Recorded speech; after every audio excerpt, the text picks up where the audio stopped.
Hello and welcome to Ríght Nów. Fuel prices have hit an all-time high, and on the 1st of April the cap on what the energy providers can charge their customers will be lifted. I've already got a text telling me that the cost of warming my family will more than double in just 2 weeks. It feels like the kind of news that you'd expect to receive face-to-face or in a heartfelt letter. In fact, I'd even take a phone call. A text just feels like I'm being broken up with by someone that never really liked me very much in the first place. The whole situation in Eastern Europe, despite curing the Rona, feels distinctly connected to it. The West has been battered and bruised by restrictions over the last 2 years. Many have been pushed into poverty. Many businesses have gone under. A large chunk of those businesses that have survived have cut staff numbers or cut hours, dropped bonuses, etc. And now, while the people are on their knees but desperately trying to build a foundation so they can rise again, this happens, and life becomes even more unaffordable. To offer the solution, you need to create the problem. Now, the solution is the reset, but for people to accept the reset, you must first destroy their lives, what they consider to be their normal. In their desperation to survive, they'll be willing to try anything, and you just happen to have the answer. Buckminster Fuller said, "You never change things by fighting the existing reality. To change something, build a new model that makes the existing model obsolete." Well, I don't think Klaus agrees, Buck. He's got the people to destroy their existing reality themselves. But here at Iconic, we do try and focus on positives, no matter how difficult they may be to find. In this case, for many people, there's always been a tough decision to make. Do I heat myself or do I feed myself? Doing both isn't an option. Well, if the demons get their way, at least that choice doesn't need to be made anymore, because you won't be able to afford to do either. So, every cloud.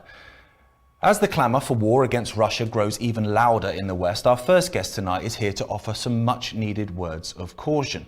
Former British soldier AJ Roberts is no stranger to the horrors of conflict. He served gruelling tours in Iraq and in Afghanistan and lost many comrades to war and suicide. He's now a motivational speaker and life coach who's currently touring venues across the UK discussing totalitarianism, the Great Reset and current world events. AJ, thanks for joining us.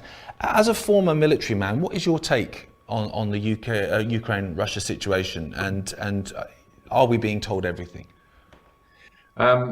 I think if you'd asked me this question, like whilst we were in conflict in Iraq and Afghanistan, you would have got a totally different answer. Like whilst you're in the military, you're very much kind of queen in country and pretty much follow the narrative of what the government's doing. But obviously, spending time outside the military and seeing what's really going on, and when you fully understand what really happened in Iraq and Afghanistan, why we were actually there, I think you just naturally got to take that caution to what we're seeing now. And just how much that they're drumming it into people's faces, in support of Ukraine and trying to get the whole country here in the UK and other Western countries around the world united on that front in the way they're doing it. It's very, very cautious indeed. And you only have to look at all the fake propaganda that's being used to drive that narrative, and it doesn't sell itself very well to not question it, if that makes sense. Yeah, no, totally. I mean, I look at like the media, the governments, and the way they are almost sort of circumnavigating the actual realities of war.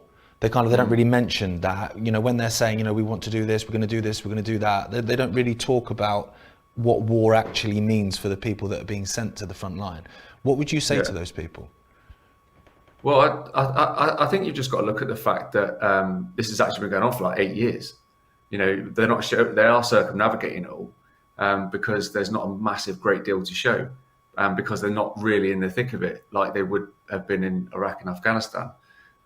So I think, again, that's just another question people should be asking themselves. There's no air-to-air combat.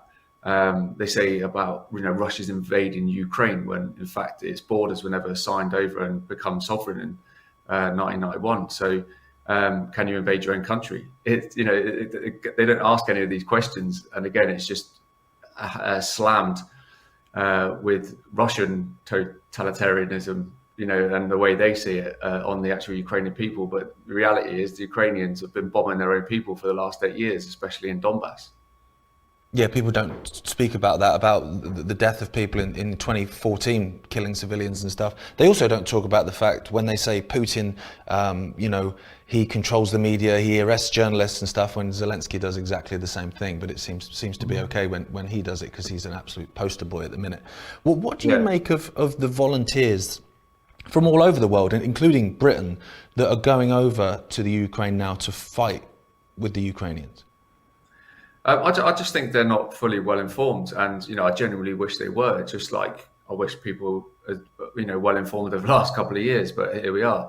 That's what it comes down to at the end of the day: is the people having the right, credible information to make an informed decision. So they've made a decision based off what's been drummed down their throats, and the media narrative that's been dispelled all around the UK, and a lot of it's off the back of that. But again, you got to look at the people and say, well, fair enough. You've got a big heart. You're going to try and do what you think's right. You can't knock that. But I think in general, from the British government, it's quite hypocritical because they were outright trying to, and going all out to arrest people that went to Syria to fight against ISIS and stuff like that. So, that was, frowned upon, whereas this seems to be okay. That's a very good point, actually. But then I suppose that what ISIS was doing was kind of serving the British government quite well, so they probably didn't want them destroyed. But that's obviously a whole another conversation. Yeah. You served in Iraq, and even Tony Blair now has basically kind of almost alluded to the fact that war wasn't legal, although the idea that any war is legal is sort of beyond me anyway. But do you see kind of comparisons between the situation now in Ukraine and the situation there, where it's like it's selling weapons of mass destruction to kind of try and get the public to agree with it, and now it's like Putin is evil, he's going to destroy the world? Can you see a parallel between those two kind of almost sales pitches? Yeah, absolutely. It's literally like it's kind of embarrassing, really, but people need to look at that and say, it's history repeating itself again.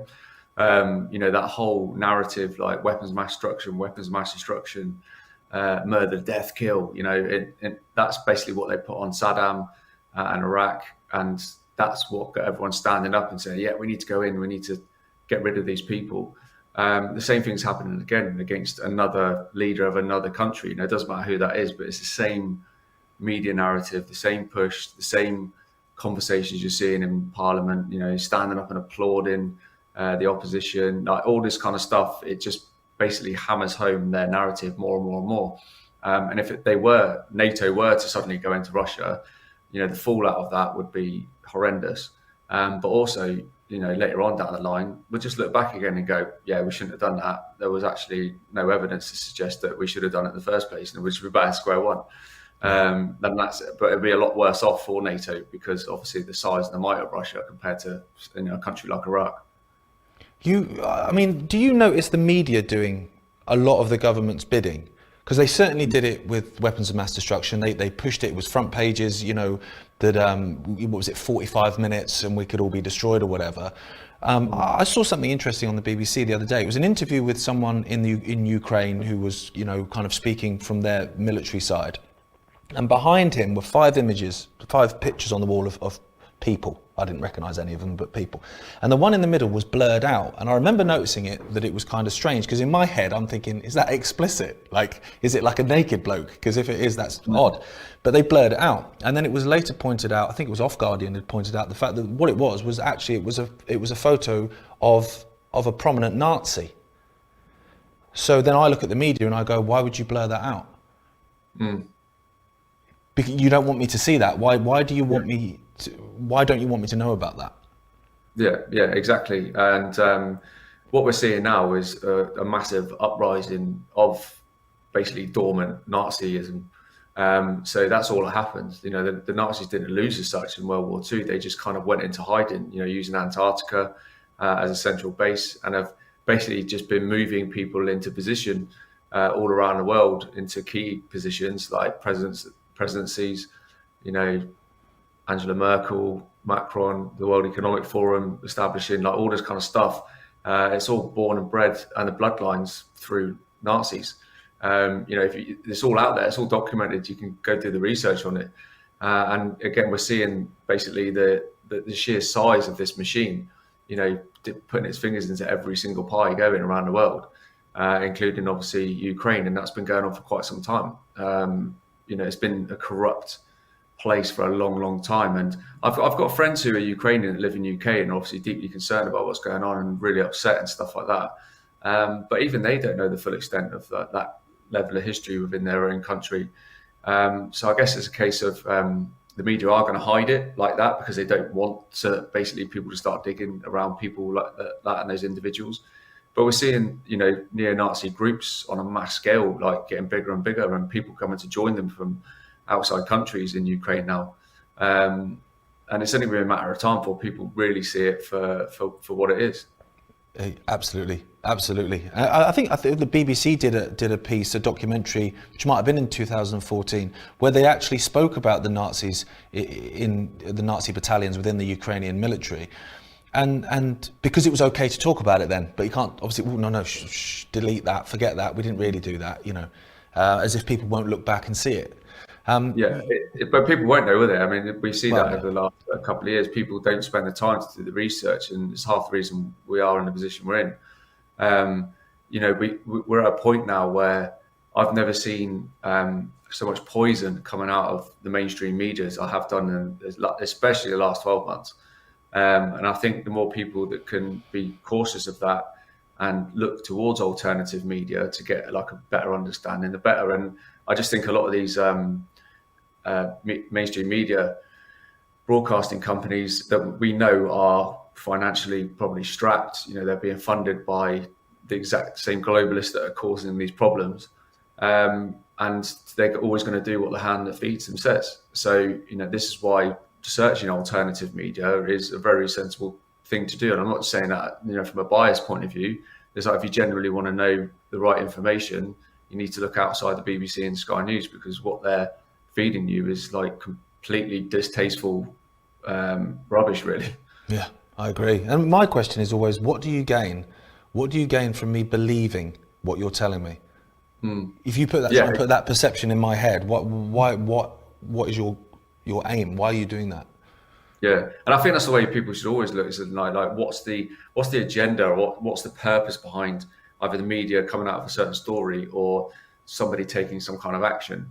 It's like just come out this morning, for example, like Roman Abramovich, chairman of Chelsea, is being sanctioned by the UK government. But like, what is the purpose of that? Like, what do they tend to gain from it? And like, who's not going to gain from it? Like a club the size of Chelsea, for example, and the players, the fans, and everything else like that, over something that's happening, on the other side of the world. And again, it's just the way for them to drive the narrative at the expense of people associated with the so-called enemy. Exactly. You left the military. You're now a motivational speaker and a life coach. Tell us about that. What drove you to do that? Well, I think that the military always gave me a purpose, and it is a good sort of platform to learn a lot of skills from. I've got lots of good friends in the military who are just phenomenal people, and so you've got a platform there to create better things, moving forward. And I've always thoroughly recommended it to anybody who's kind of like looking to do something with their life, want to travel a bit. But it just got to a point for me personally where I couldn't really go no further with my ambition and personal drive. So I left, and since then I've just been working with individuals and groups to try and develop people as best they can be, and trying to be like the best version they can be. So always doing a lot of good projects, working with a lot of people. Obviously, as you mentioned, going around the country doing talks with Harry Thomas. Which is great because we're just, the outreach is fantastic, and we're meeting just phenomenal people every single place we go, and getting the message out there and getting people to question everything, really. That's what's kind of drove me to do that. And I think now more than ever, a lot of people need that, that bit of inspiration and bit of motivation to start creating, I think, more fulfilling plans moving forward. I've just started a project where got some land, and we're creating loads of grow boxes on it, and getting like the local children involved as well to disconnect them from sort of technology and the poison that's being shot down their throat, and stuff like that, and getting people reconnected with the outdoors. So all of that kind of good stuff, really. Yeah, that's so important, I think, to reconnect people back with nature, get the kids off the tablets and the mobile phones and the video games and stuff, and actually, so that's great. Something that I've noticed over the last couple of weeks, which is kind of, it's kind of blown my mind a little bit. And I didn't think over the last 2 years that anything would blow my mind, to be honest, because it's been that insane. Yeah. But a lot of people that totally saw through the COVID nonsense, they saw through it, some of them from the beginning, are lapping up every single word that's coming out of the bobbleheads of the mainstream media when it comes to Putin and Zelensky. Yeah. Why do you think that is? Because I can't fathom it. Do you know what? I'm actually starting to put it down to people's employment status. And I'm not tarring everyone with the same brush, right? So I've noticed a big trend in like my whole wider circle, and over the last 2 years, the people who are entrepreneurs, who run their own businesses or have been self-employed for a long, long time, have seemed to be the people that are kind of awake, because they've always had that responsibility of themselves, right? And they have to do everything themselves, think critically and stuff like that.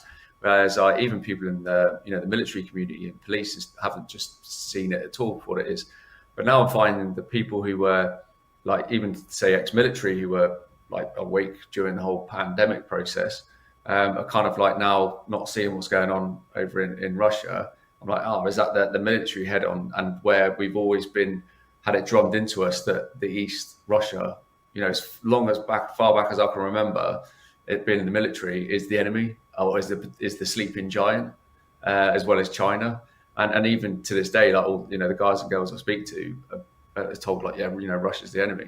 So I think a bit of that is kind of crept in with this, because it's like it is this, even to normal civilians as well. I think that it's a sleeping giant that's always been there. And if you think all the movies that have been out over the years, even down to things like Rocky, for example. I was about to say that Dolph Lundgren, is the baddie. Yeah, there's always the Russians always pinned as the baddie, and I think maybe there's an element of that in the front of our subconscious that's just naturally swayed us to, believing that Russia is the main aggressor in all this. That's a really good point, actually. And also, because these things are so far planned in advance, that kind of planting that seed of Russia man bad, it would have been all long planned to lead to this. So where can people, because you're traveling the UK, you're doing motivational speaking, where can people find you? My website's the best place. It's just mrajroberts.com. And we've got all like tour dates and that on there.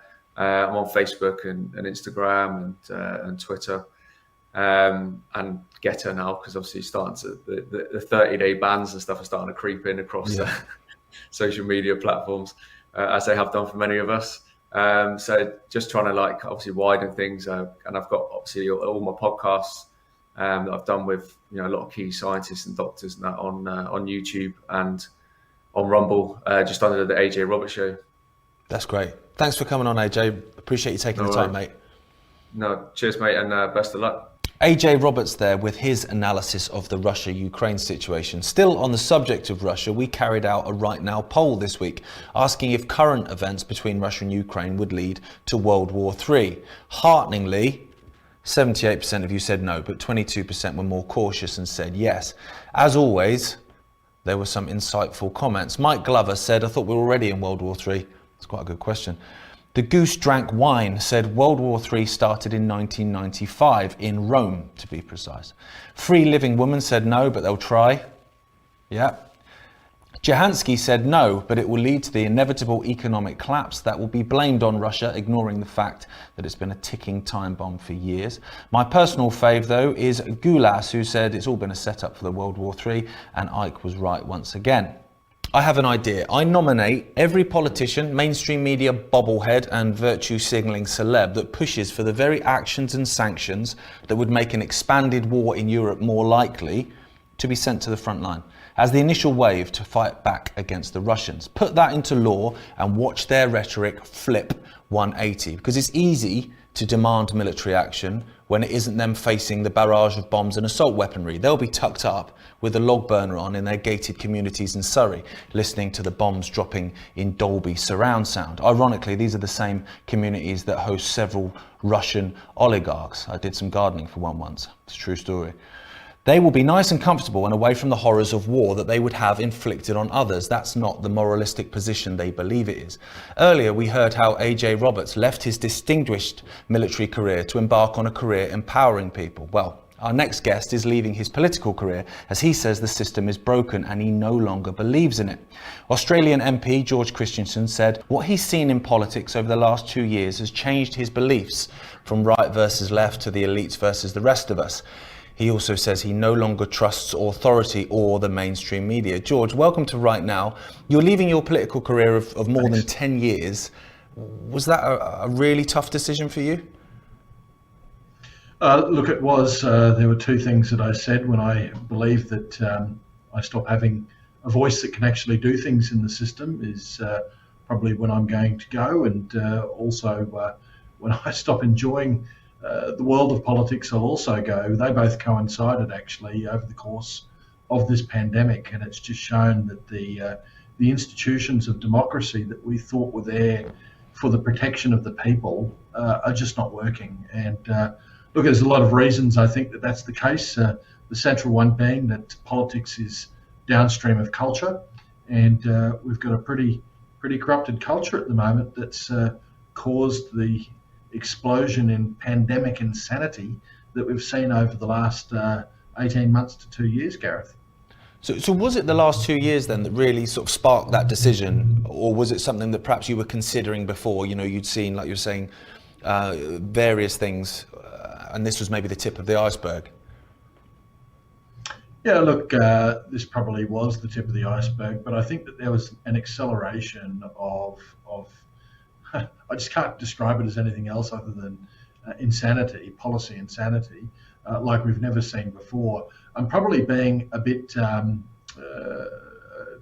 not sure what the term is, but incorrect in saying insanity, because that sort of indicates that the reasons that a lot of this were happening were because of madness. But I don't think that they were. I think that what we're seeing is a movement away from what Western liberal democracies were supposed to be about towards a woke mob democracy. And I use the word democracy pretty loosely. We're seeing wokeism, as they call it, to capture a whole range of institutions. We've known it's captured the media for a long, long time, but now it's captured corporate institutions as well. And then we have, of course, sitting across all of that, the World Economic Forum Great Reset agenda, which is really about the fusion of big government with big business.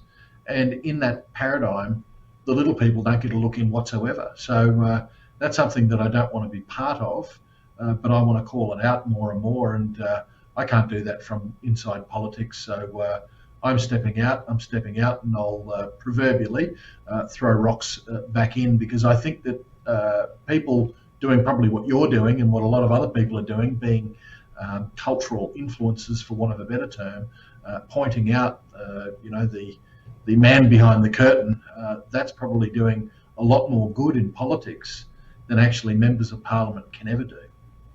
It's really interesting. You mentioned the fact that, you know, it's not insanity. I agree completely. I think these things are completely calculated. And I saw an article in the Daily Skeptics yesterday where it was talking about why did the scientists get it so wrong? And it's like, well, it depends which way you look at it. I don't think they got it wrong because the goal was what they did. It just appears wrong to us. What made you shift from, you know, this political paradigm of right versus left to one of, you know, elites versus the rest of us? Look, I probably had that viewpoint for quite a while. I mean, I'm still probably a bit stuck into the view of conservatives, as we call them in Australia. It's different to your Conservatives are a political party, whereas Conservative in Australia would mean more of a movement that transcends political parties. But my frame of mind still probably is stuck in that conservative versus Marxists, but it's continuing to evolve beyond that, because I see now that traditionally political parties and politicians and those on the right would have been very pally with big corporations, with big business. But these guys are now more determined than ever to upend the culture, to actually be harmful to families, to individual liberties, and it's all for the ruthless pursuit of profit.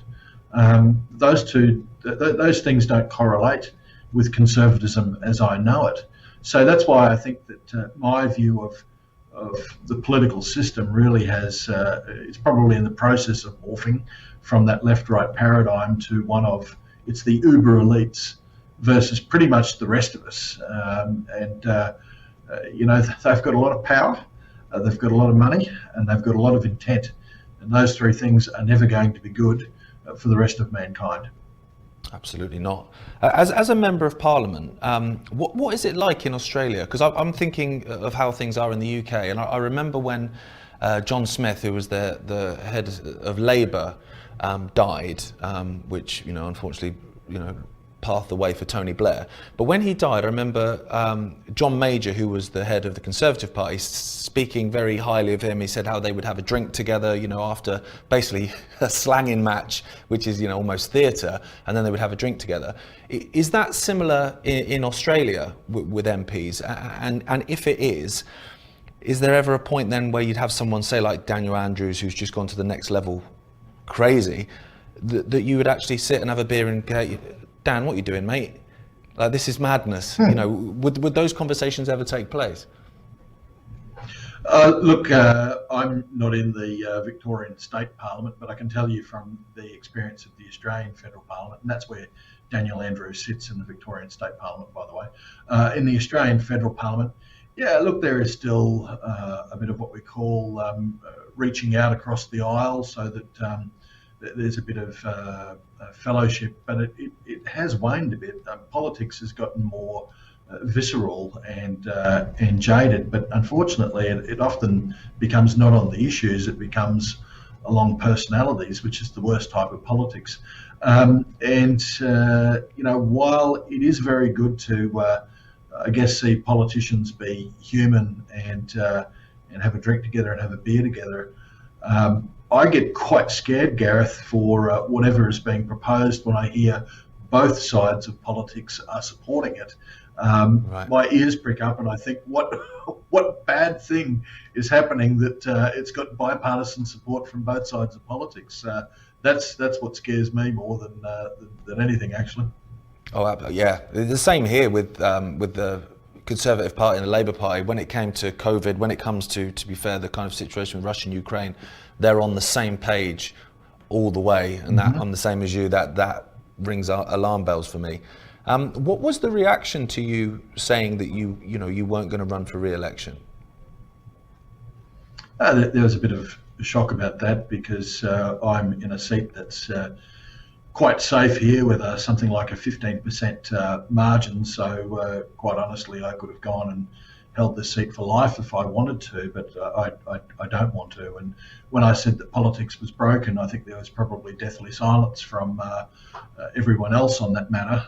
But the fact is that politics is broken, at least for people that are very pro-freedom, people who are also of a traditional mindset. We don't seem to be able to cut through. It seems to be always being on the back foot, and this pandemic has shown us completely to be on the back foot when it comes to the protection of liberties and freedoms. And I think there's just got to be another way. And I go back to what I said before about politics being downstream of culture.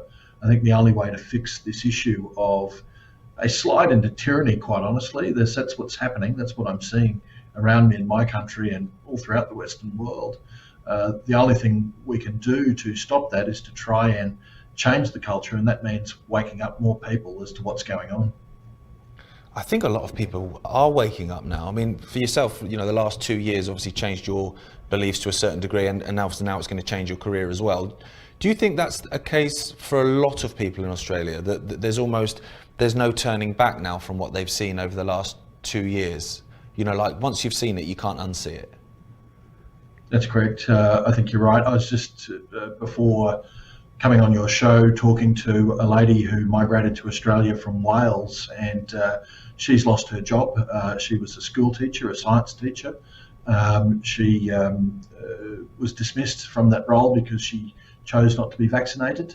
Well, I shouldn't say it's not because she chose not to be vaccinated. It's because the government imposed a rule that said if you make a choice about your bodily autonomy and the choice is not one we agree with, you're going to lose your job. She's tried to now get several other jobs, and she's been knocked back because she won't show her vaccination status. It's pushed her to the point where she's having probably mental health issues, pushed her to the point where she's probably regretting actually coming to Australia. The reason she came to this country is that she wanted to improve her life, to have a better life. And she told me she's very frightened now. And at her age of life, she's getting on to retirement age. She shouldn't be frightened about the country that she's living in or the way of life. She should be enjoying herself and I guess the slide into retirement, but she's not. And this is happening over and over again. I'm hearing these people who have these great frustrations and great fears about where our country is going, Gareth, and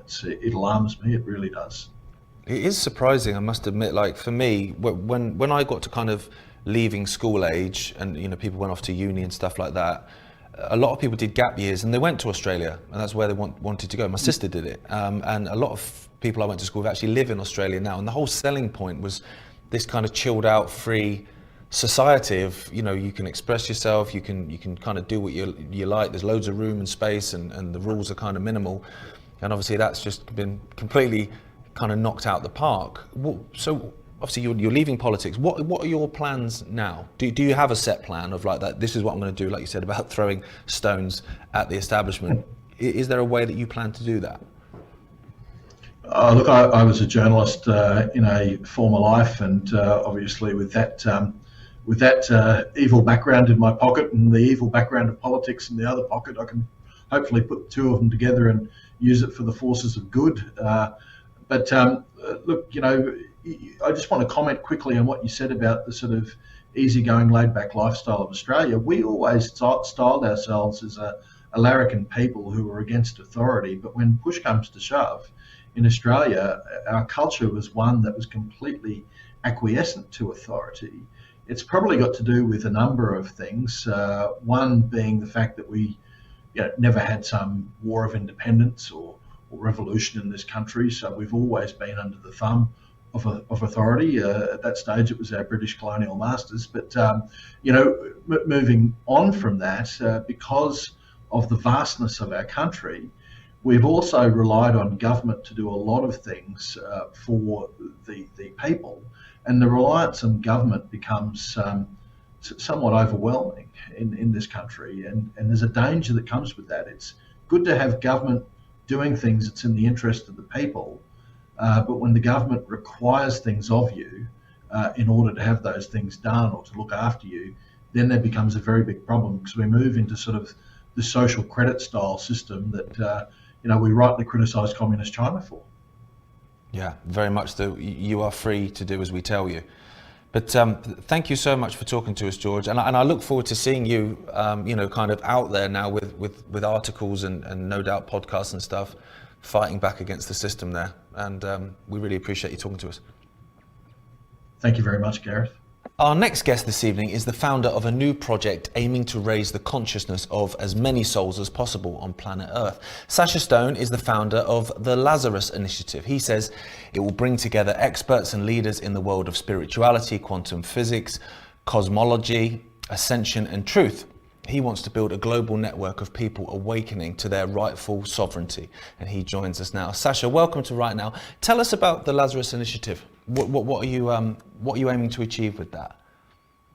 So I have to say, nice to see you, Gareth. I've never been introduced as the founder of Lazarus Initiative before, so for me this is completely new. I've been introduced as founder of Humanitad or the New Earth Project or the International Tribunal for Natural Justice. So I have to actually take stock. The Lazarus Initiative I launched almost exactly a year ago. And that was really in order to, be able to, one, secure a private service based out of Iceland, essentially, because I was being deplatformed, as were many great and good voices in the world. But the Lazarus Initiative for me was about concentrating a focus on what it is going to take to resurrect ourselves from this death spiral, which the COVIDiocy so obviously threw in the face of humanity. So that's what it's about, bringing together innovators, influencers, breakthrough science in medicine and in energy, technology, innovation.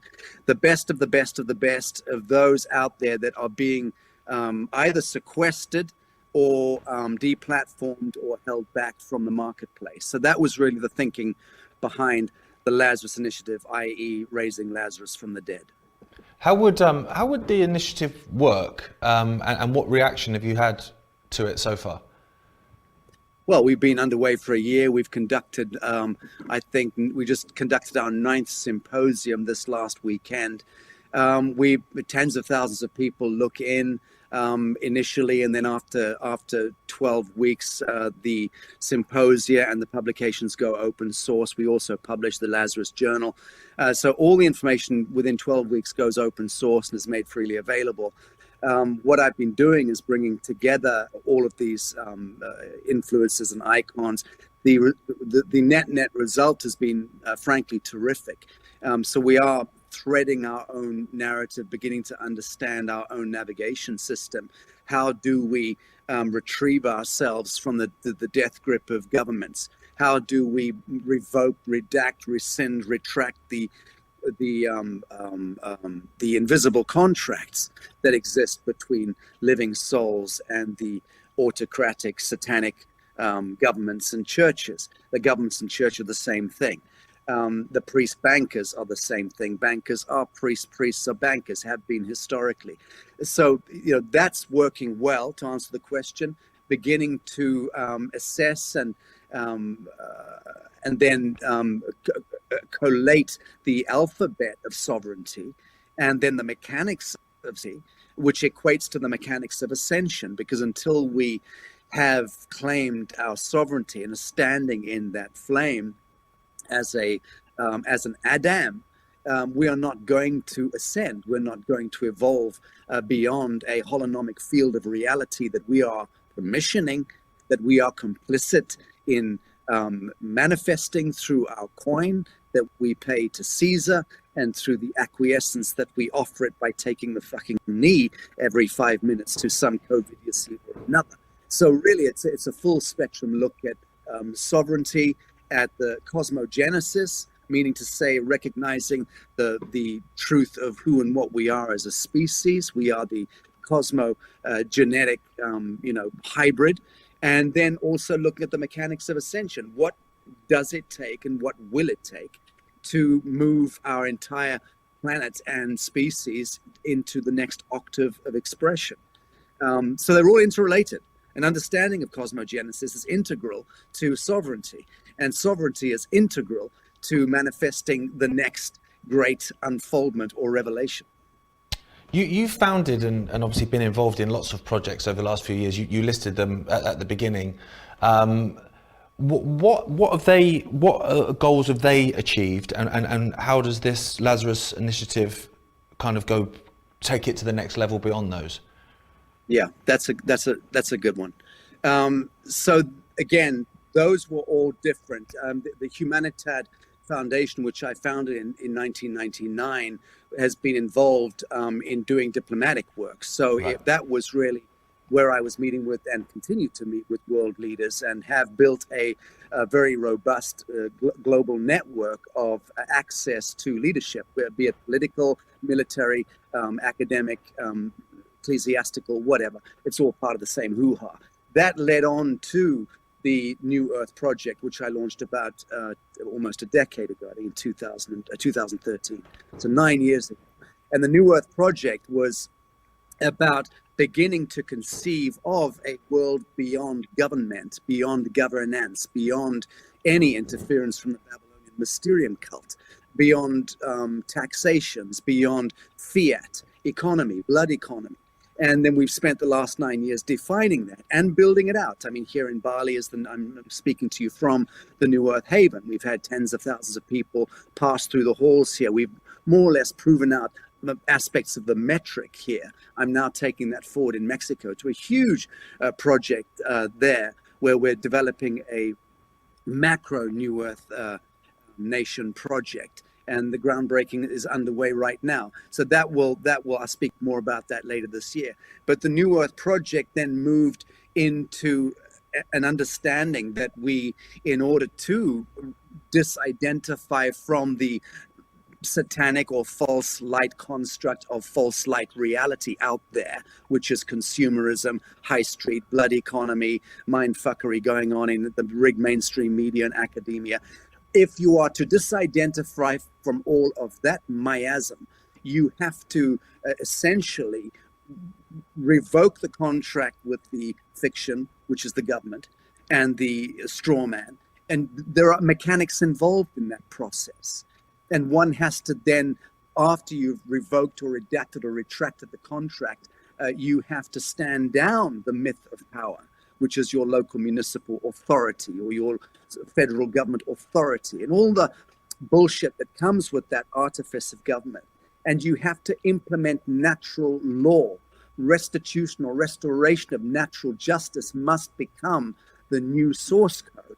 And that's why I set up the International Tribunal for Natural Justice, because that was me and a group of barristers, lawyers, justices, and law commissioners going, well, fuck it. We're going to now take control of this forum, of this theater, because law is theater. It's all it is. It's all robes and wigs and spellbinding and how you can trick others into your jurisdiction.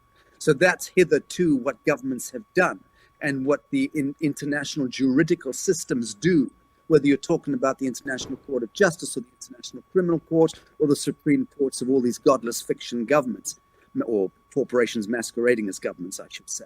So they're all complicit, connected to the Bar Association and all that nonsense, which again is theater.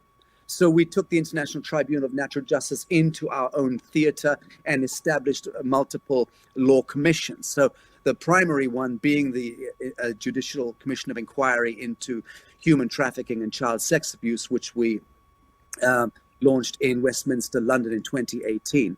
That was very substantive and meaningful, up to the point that I was visited at my home by heads of intelligence agencies saying, thank you for what you've done.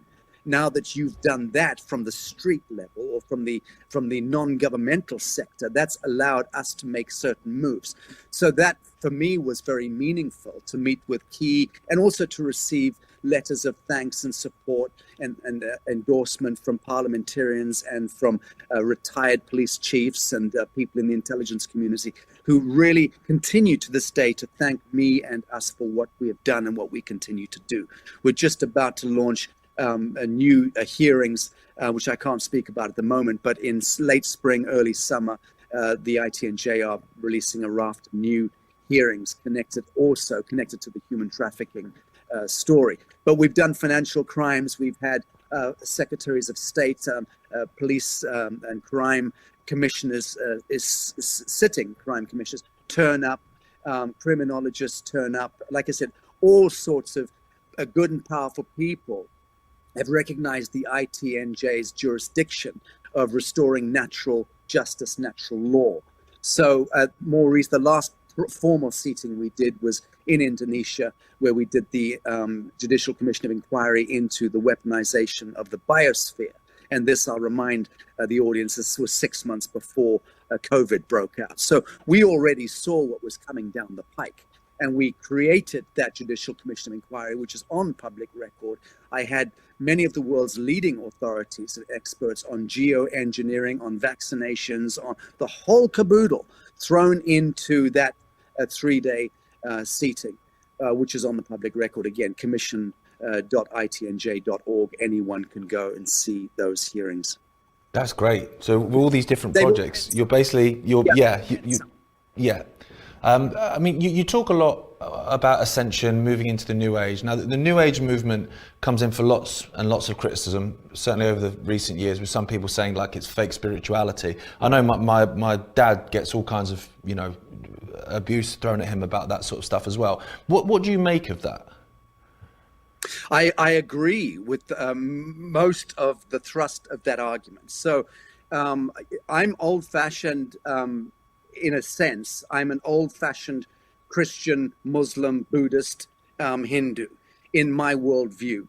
I subscribe to the mystical traditions of the great faiths. I recognize that they're all connected, indelibly connected to the same source code, as all of the great prophets themselves espoused in the course of their lifetimes, whether you're talking about Moses or Gautama Buddha or Krishna or Jesus or Muhammad, peace upon him. So one recognizes all of that as all a singularity. The problem is with the New Age movement, which I do not subscribe to, incidentally. I've never dropped a magic mushroom in my life. I've never even puffed marijuana in my life, believe it or not. I've never touched alcohol. I don't do drink and drugs. I do actualization. I do groundedness. I walk barefoot on the soil, and I know absolutely my own immanence, my own divinity, much the same way that your Blessed Father has for decades been espousing the connection between the living man, the living soil, and the living God. That's all that matters. The rest of it is bullshit. So the New Earth movement, I'm no advocate of, and I don't really subscribe to or understand the metric. I did open up the New Earth Haven here in Bali, and we are somewhat responsible over the last few years of hosting huge parties of cacao ceremony and chanting and all that stuff, and yoga and shmoga, all of which I do subscribe to. So I think there are a lot of very helpful tools, earth medicine being one of them. I'm an advocate of earth medicine, but I like ayahuasca, which was also partially responsible for your dad's awakening. But I don't do them myself. I just think that live and let live, move freely on the surface unmolested, don't cause harm, loss, or injury to any other living soul. And if any man tries to stop you, shoot him in the face. That's kind of my creed. So it's not black and white then. There's parts of the New Age movement you take, parts that you leave. That's great. That's how I am with most things. But most people don't think like that, do they? Most people are like, right, you're Ukraine or you're Russia. You're one or the other. You can't, have this kind of like grey area, this sort of nuance. You can't do that anymore. Do people really need movements and initiatives to realise their true potential? Are we not already sovereign beings? Yes, we are. And no, we don't need movements. We don't need initiatives, and we don't need organizations, and we certainly don't need governments and churches. So I thank you for raising the key point here. We don't need any of the above. I mount initiatives in answer to my own calling, and I've done it consistently over many years.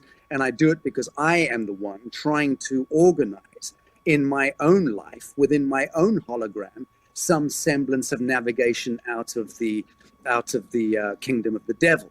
And so long as what I'm doing is of consequence to those around me, it becomes a meme or it becomes a pattern, and then it becomes needfully an initiative or an enterprise or an organization. But then those things are very short-lived. Like I said 10 years ago, I said if the New Earth exists in 10, 12 years from now as a brand, I will have failed in my enterprise, because I'm not trying to create another collectivist idea of anything.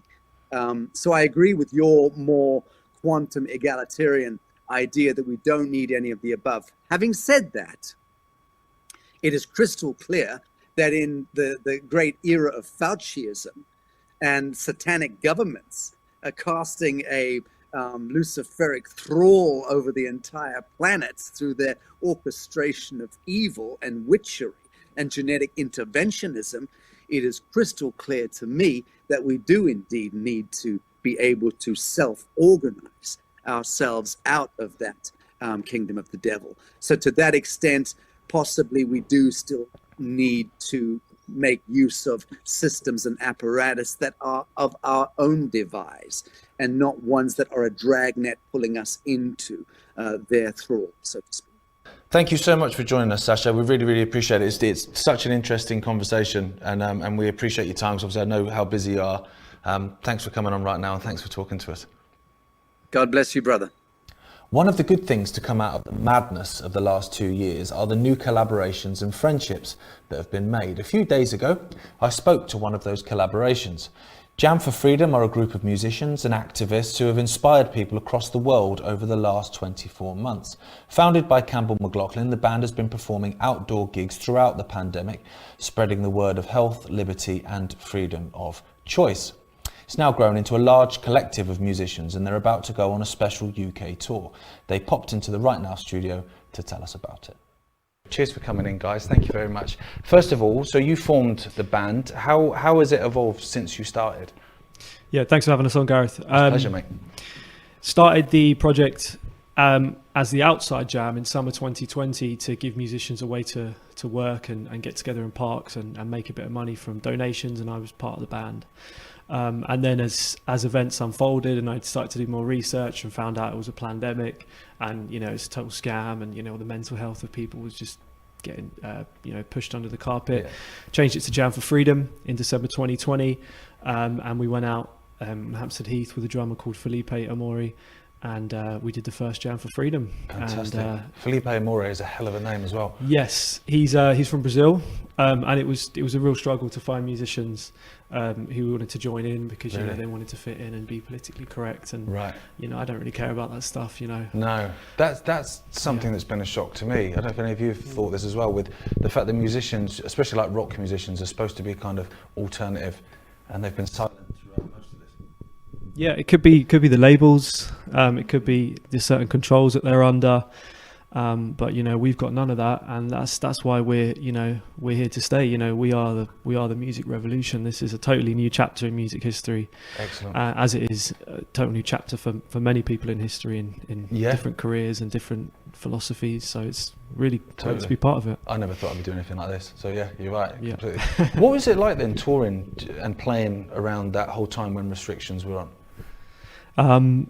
So just as after I founded it, I did a few gigs to kind of like spread the word about what was going on, and then I decided, you know what, there was this whole like 8 mile or 7 mile rule where you couldn't go, and I went, you know what, I'm not having any of that. I'm going to fundraise to get a motorhome for rent for a few weeks, and we're going to tour around the whole of the UK and Ireland if we can. And we did it. And we met some amazing musicians along the way.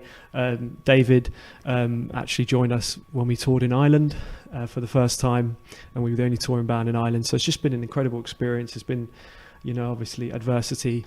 There's gigs when we'd have to kind of beeline out of Hyde Park because we were surrounded by 23 police vans that were then the right police were slowly encircling in, and we had to kind of make that decision, like, guys, grab a cymbal, grab a drum, and we're going to go to that exit, we're going to go, and then loaded it up in Eric Clapton's van that he'd lent us. So it was pretty rock and roll, man. I was going to ask about that. So what was that about then? So Eric Clapton obviously supported what you guys are doing then. Yeah, so Eric Clapton, as a lot of people know, was damaged by the so-called vaccine, coerced into it, given poor advice by these kind of the experts, so-called doctors, and he started then doing some more research, started looking into Telegram groups, and then started connecting with a man called Robin Minotti, and then he started to see the protests and watch the live streams, and he actually caught us on one of our live streams with Resistance GB when we were playing in Hyde Park, when the police attacked us and damaged our equipment, and he then got in touch, donated to our fundraiser. I didn't believe it was actually him, because people can put whatever name they want. But then I emailed him and he called me, and ever since then he's been a really great support for us, and it's just a moral boost to know that like what you're doing is more than there's people that are basically superstars in music that are backing what you do. It's just that was what it was. It's not really about the financial support, because he has donated to us to help us pay for our new equipment, but it's just the moral support of knowing you've got that backing. It's a big person to be backing you. You've had see, this is more to you guys then, Tommy and Luca. You've had your music taken down, censored, deleted. So what was that about? Yeah, I've had a real battle with the censorship. My first song that I released 1984 that went viral and worldwide and got me a lot of recognition, YouTube took that down after it reached 120,000 views for medical misinformation. I appealed their claim and asked them for evidence, to prove that I've violated their terms, and they couldn't provide me with any. They just said, yeah, you violated the terms, and that's that. And then recently my music's disappeared from Spotify as well. 2 of my tracks, 1984 and 1984 Part 2, which was a follow-up. So yeah, it's been a real battle, but it's also reassuring at the same time, because it tells me I'm doing something right, Exactly, yeah. You're over the target if they want to shut you up. Exactly. And Tommy, you want to speak about it? Yeah, I mean, I put my song up Vaccine Day on YouTube, and it was only getting a few hundred views, and I think I saw you at the protest, and I said, would you put my song on the website? Yeah. And when you put it on the website, it suddenly started to get lots of views, and then it was pulled the same day or the day after. I think it was about 1,500 views. Yeah. So it was simultaneoally like annoying, but also like exciting, because it was like I've never. It was like now I'm dangerous. They give you some recognition. I mean, I think I don't know what the algorithm states in terms of the number of views, but you hit a certain threshold, and then that's too many, and so they have you off. I was going to say, so Luke, did you get a reply then from YouTube? They actually replied to you? Yeah, they replied, but it was just sort of like a generic email saying that, you know, we've received your appeal, we're sorry, but we can confirm that you have violated the terms, and that's that. I've been trying to contact, like, you know, an actual person, try to speak on the phone, but you can't do it. It's just all online chats and things like that. Because that's why I asked, because I've found a lot because obviously I've had loads of stuff deleted as well. And when you appeal it, even though they've deleted it like that straight away, when you appeal it, they come back, oh, sorry, because of the pandemic, we're short staffed, so we can't actually review anything. Oh, right. It's like, we reacted pretty quick to get rid of it in the first place. But yeah, I found it interesting that they'd actually replied to you. Yeah, and I find it funny as well, just to think about all the videos, and, you know, especially in a lot of rap music and things like that, all of the music that's, you know, talking about shooting people, stabbing people, all this kind of stuff, that's all fine, that can stay. Yeah. But then my stuff gets removed because my stuff's dangerous. Yeah. You know, I just think that's quite funny. It says it all, yeah. Yeah. I think the same when you find like Amazon deletes, you know, books for misinformation and hate and whatever, but you can still buy Mein Kampf on there if you wanted to. That's the sort of joke of it. Yeah, it's great. And if I can just quickly add, I mean, like, Tommy and Lucas, like, you're both unsigned, aren't you? Mm-hmm. And Lucas, that was his debut track that got over 120,000 views just on his channel alone. I mean, these guys are like what they're doing is unbelievable, making incredible music that the Hollywood and the elites can't deal with, because it's just raising the vibration, raising the frequency. Yeah. So I mean, that's what they're frightened of. It's like an honor to be like working with you guys, and like we're smashing it. Like these are the superstars of the music industry right now. It's definitely. Yeah. So come and catch us on tour. Yeah, definitely. So David, you joined the band in Ireland. What was it that made you go, do you know what, I'm in the band? And also kind of, what is it that you think is so powerful about music that it can kind of transcend like all these different genres and groups of people and political beliefs and religious beliefs and whatever, and bring people together? For me, it was easy. I was fed up with working for a living. Yeah, it's annoying. Yeah, and I'm the sort of person that needs something to get me out of bed in the morning. And when I realised what was going on with the pandemic and everything, I turned back to music. I'd always been playing music, and I thought I could get my message out through music. I met Campbell. I realised what he was doing, and I thought, wow, this is an amazing initiative. Because a lot of musicians were frightened to come out. Yeah, they weren't coming out. They were staying in and whatever, frightened of this, that, and the other. So I think I first played with them in Cheltenham, and then we played in Bath, and we played in Bristol. We had the guy stay at my house, and that gig in Bath was insane. That was amazing. Hundreds and hundreds of people packing out the town square in Bristol. Yeah, at Bath even. Yeah, it was great. There were girls coming out of the pub saying, "Where's the music coming from?" And it's outside. Come on, enjoy yourself. So it's really saying, look, you know, what's going on is you're being suppressed. You're having your fun taken away, your freedom taken away. You know, let's continue to party. Let's continue to have a good time, because there's nothing, you know, there's nothing to be frightened about. There's no fear. The fear's coming through that TV set and that radio.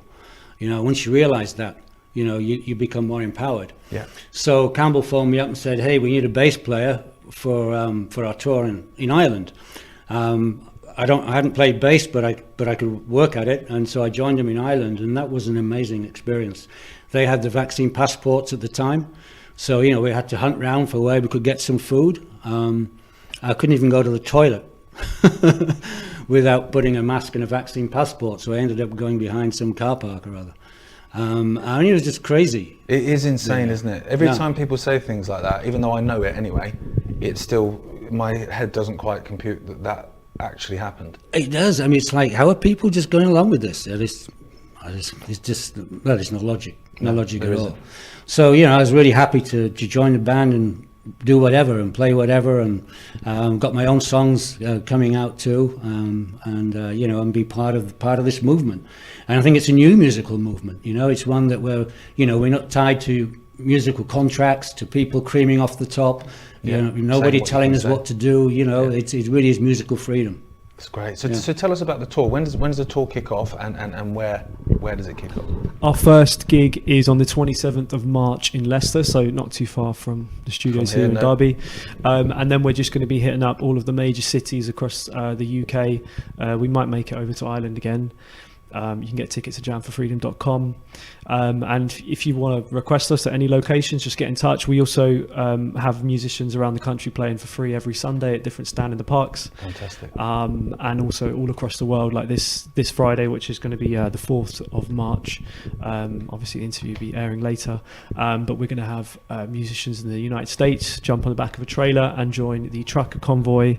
Awesome. And there's other chapters that are international as well in Australia, Scotland, etc. Playing different gigs this month. You can just imagine, like I suppose with the Freedom Convoy in Canada, how this can just become massive almost overnight with what you're doing.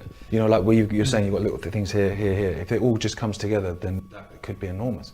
Yeah, well, there'll be a festival in the summer. Ideally, it will be a transatlantic one with one also in America, United States, and then one also in England, happening on perhaps the same. That would be same great. week See if you can or- get Phil Collins to play both. Why Phil Collins? Do you get that reference? Sorry. No, I don't get that. It was Live Aid, wasn't it? He played both. He He was first on stage in London, Well, then flew to America and played in America. I'm sure it was Phil Collins. Well, I'm a drummer. Maybe I could do that. Yeah. Maybe I can get myself to America. We can get us all over there. But yeah, thanks so much for all the support. Everyone that's supports us, members, and buys our merch, and it all helps us keep going in this crazy time that we're in. Yeah, you've got Ramis Yeah. performing with you on the tour. Yes, Ramis will be one of our featured guests, so he won't be at every gig, Right. but we'll be featuring incredible artists, some of them local, for every show. So it'll be me, myself, and the band. Lucas Lyon, Tommy Coyle, another rapper called Inspector Veg, who's brilliant. You've got to check out his single Non-Compliance, as well as many other musicians. We actually just did a week-long recording session in Devon, where we filmed a kind of a live recording of 7 songs, with a music video accompanying it. Beautiful week. How was your experience of that one, guys? Yeah, that was amazing. I mean, Sorry, just take it over. yeah, like coming together with other musicians who are on the same wavelength. In the beginning when I started this, it was very hard to come by other people, let alone other musicians who were thinking how I was thinking. So now to be doing that and collaborating with these people, it's an amazing feeling. And we really are, what we're doing, we are creating a new music scene rooted in something completely different to what the mainstream music industry is. We're not rooted in, profit and materialism and all of this stuff, sexualization that you see in the mainstream music industry. We're rooted in truth, really grassroots. We're doing this because we believe it's the right thing to do, and we want to uplift people through our music. So that's great. We've got a lot of stuff on the way, so excited for people to see it. Well, we're going to hear some of your music shortly, but just as a sort of a geeky question in terms of the songwriting, what is there a particular structure that you stick to, or is it a case of you might come and go, do you know what, I've got a guitar riff or whatever, and you go, well, I've actually got some words, and then it kind of evolves like that? Is that how you do it? Yeah, I mean, a lot of the musicians have got their own songs written. So when we were in Devon, we were kind of arranging them differently. Like Lucas Lyons, 1984, we did a whole new arrangement of that with a string player, piano, backing singers. It was just unbelievable. So that's going to be out as well. That'll be a CD. So that's called the Sessions. So that'll be Jam for Freedom Sessions Volume 1. But when we do, kind of write songs together, we kind of just click. It's kind of an energy thing. Like when you're on that same philosophical level or whatever, ideas just seem to come because you're all kind of you are all one being. I think that was what your father said, David. Yeah. You can't force that either. It's either there or it's not. Yeah. That's great. Well, I'm looking forward to hearing some music. So I'll clear off the stage and then let you guys set up. Awesome. And come see us on tour, guys. It's called the Live and Uncensored Tour. We're going to be coming to a town near you. Get tickets at jamfreedom.com. Thank you for supporting us. Cheers for Thank you, coming, guys. That's all for this week. Thanks for tuning in. Something that's been somewhat of a bugbear of mine lately is the number of people that saw through the media lies of the last 2 years, maybe not immediately, but they saw through them eventually, that have now lapped up the war narrative from the very same people that lied to them before. It blows my mind, and there's plenty of them too. Now, I understand the mainstream media shills for Zelensky, lapping him up as if he was a brand new untested pharmaceutical product. But for the people that genuinely know the score, It's truly astounding. A brand new formation psychosis is upon us, it seems. Now, maybe they'll see the light eventually, or maybe they will scamper back to the convenience of mainstream propaganda and government mouthpieces. Only time will tell, I suppose. At least they'll get to enjoy BBC Middle East correspondents sharing instruction manuals on how to get a Molotov cocktail through the armour of a Russian tank, as if that was a totally normal thing to be tweeting. What a time to be alive. Sleep well. Anyway, enough of this. Let's listen to Jam for Freedom.